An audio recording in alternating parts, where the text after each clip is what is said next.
Hi, welcome to Wise Beyond Bitcoin, your home for the crypto neo news, education, and opportunity. My name is Ryan, and today we have an update on one of our favorite subjects, airdrops, which I'm sure is close to your heart as well, right? And it's to deal with the Shade protocol on Secret. That's a topic and a protocol we've talked about before. This is an airdrop we've been looking forward to. And we even had a really fun conversation with Curtis from Shade Protocol about a month ago. And you can find that in our live stream playlists. So check that out if you're interested.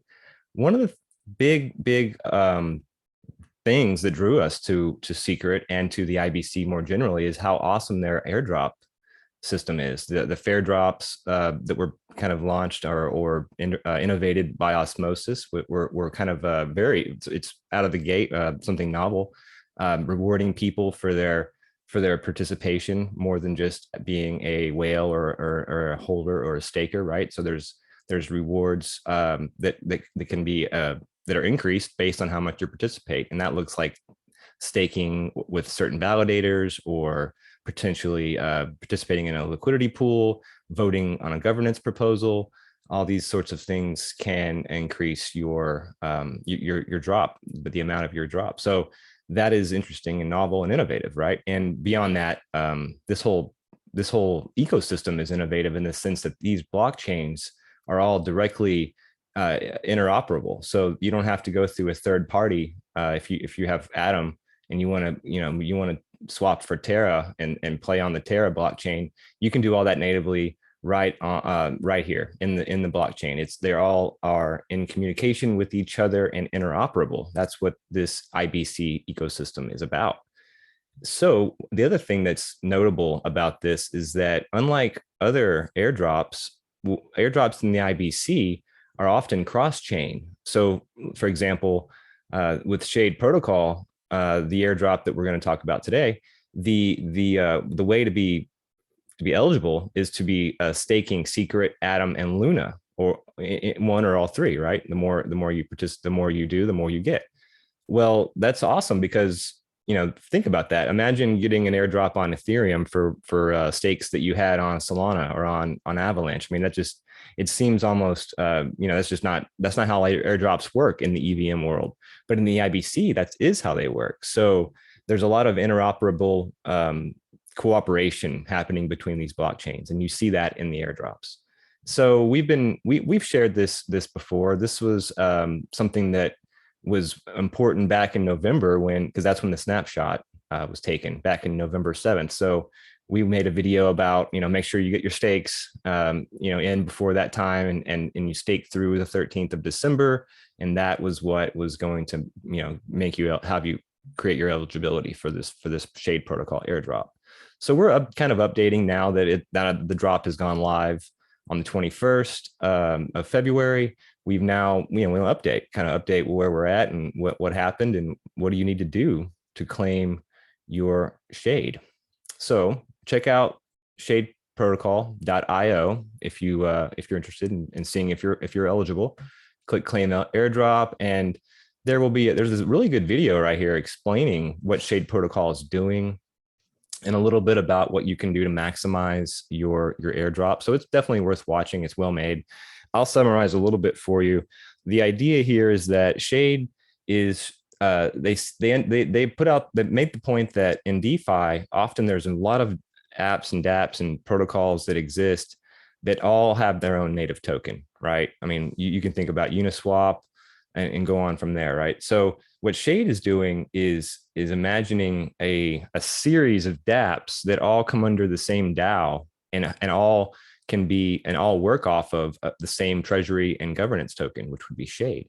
So this is about the idea is to create a network or an ecosystem of applications, and instead of dividing the attention or across all these different tokens, they all can be unified under one token, one governance token and one treasury token.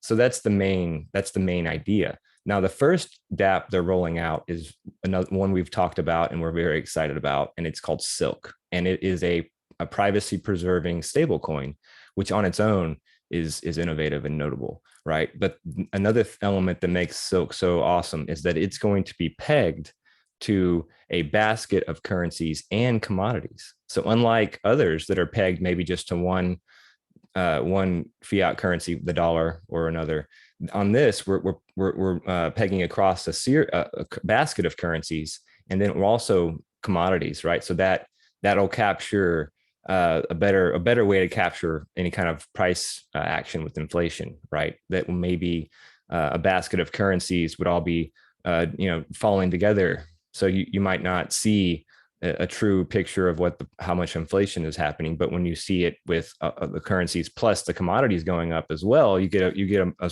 wider, you're casting a wider net. You're getting a more accurate understanding of what's going on in the monetary system, and it'll be a better peg. It'll be a truer peg. And then the fact that we have privacy preserving at the core of this it's very notable. So that's the first DApp that Shade is going to be launching. When that launches in 3 months, I believe is the time. We can clarify that.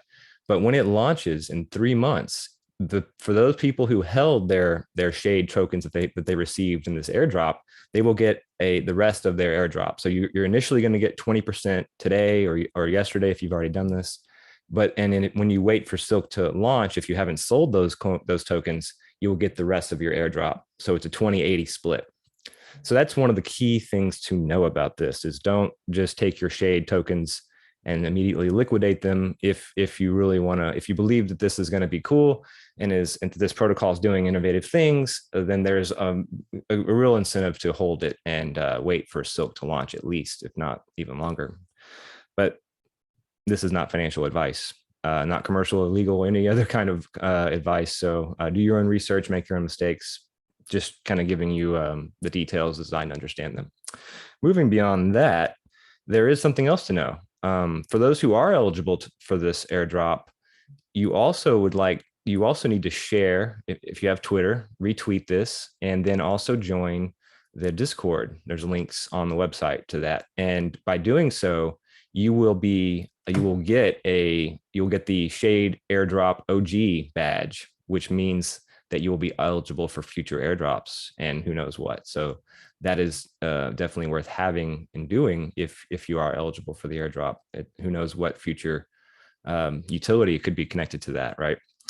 What else? Okay, moving on. They are going to have other dApps that are in the works. They don't have too many details, but there are hinting that part of it will be staking derivatives. There'll be a governance protocol, and then there's going to be a bond, some sort of bond investment. I hate to say that word, but yeah, for lack of a better term, some sort of a contract that'll be coming as well. So very cool to see that. Beyond that, let me show you a little bit about the details of how you want to claim your airdrop. You want to connect your Kepler wallet. You will see that you can refresh your balances and get an idea of how much secret. It'll tell you your secret. It'll show other tokens like your SCRT, and then Shade. As far as the Shade, you're going to need. I've already done this, so you don't see it on my screen. But when you claim, you're going to need to get the viewing key. So you'll click Get Viewing Key. It'll cost a little bit of secret, not a lot, and then you'll be able to view your balances. Under Calculate, you can. This is where you figure out how much money you will get for how much of an airdrop you will receive, right? So you're going to want to paste in your addresses, your secret Atom and or Luna addresses here, and that'll be used to calculate your airdrop. Now, one thing to know is that if you're a Luna staker and you have been staking on the Terra Station wallet, you will need to import your wallet into the Chrome or the Browse or the Brave extension.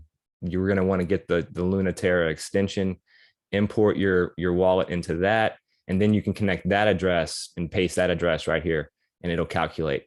Now, something that's very innovative about this airdrop is that since it's cross-chain, the first thing I was thinking was, well, each chain will have its own drop, right? That would be the assumption, is that you'll have some Shade on Atom, some Shade on Luna, and some shade on secret, right? That's what you would assume. But this is awesome in the sense that they are combining all of the coins, the shade that you're receiving from your activity, and they're gonna put it all on your secret.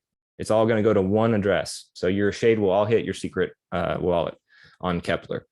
So that's really cool. That's interesting how that works. Now, one thing that I would bring up is and we'll have links below so you can follow this, but yesterday there was a lot of people trying to claim this airdrop. So the network was bogged down. There was times where it took hours for people's airdrops to hit their wallets. And for me, I didn't have that issue, but I had an issue with getting a viewing key to work, to get that transaction to work so I could view the shade. So that I had to be patient and wait hours, really. I tried it a couple times, it didn't work. I just waited a few hours and later on it worked.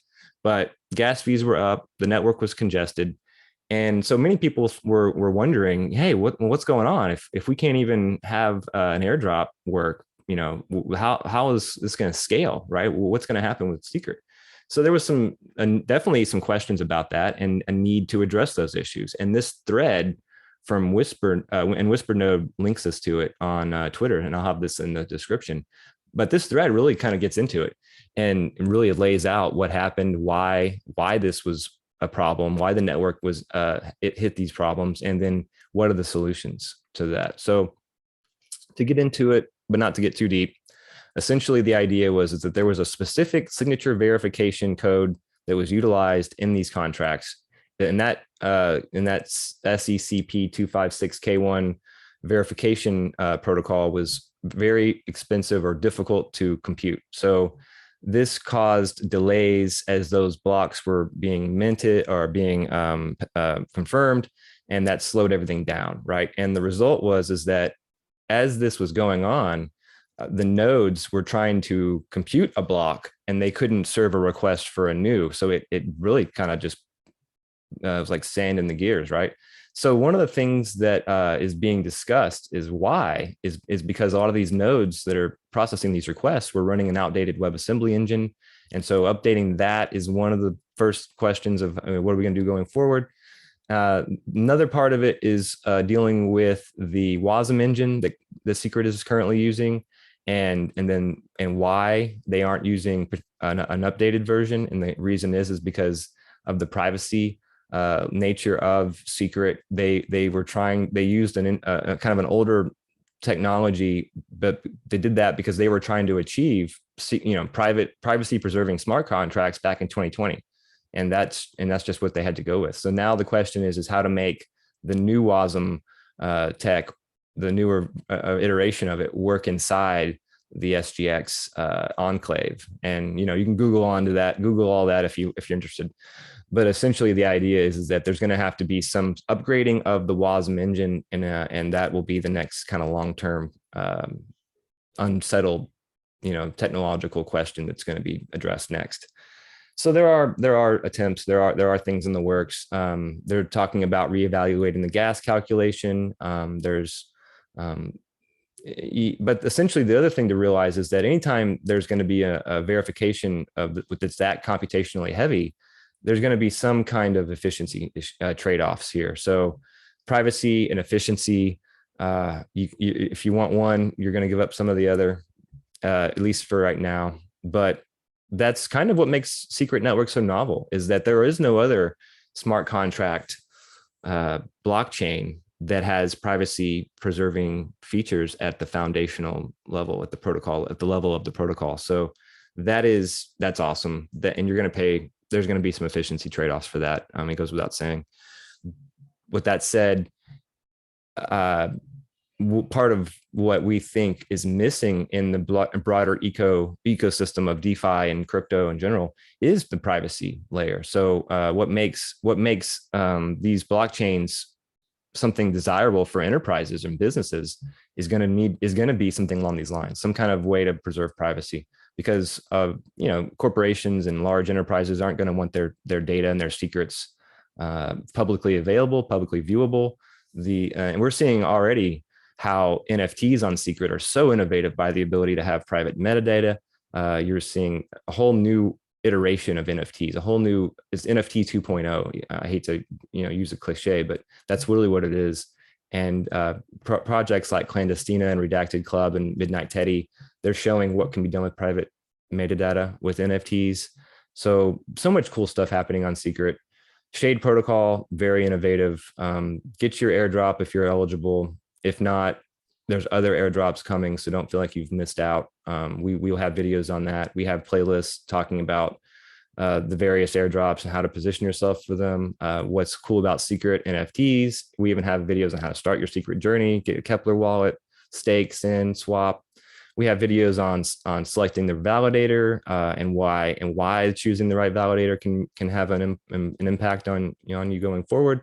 And we have all kinds of other videos about crypto secrets and play to earn games and stuff involving the macro picture as well. We have a whole macro series where we look at the Fed and central banking and war and inflation and all the different things that play into the macro picture and how that impacts crypto prices and traditional financial markets as well.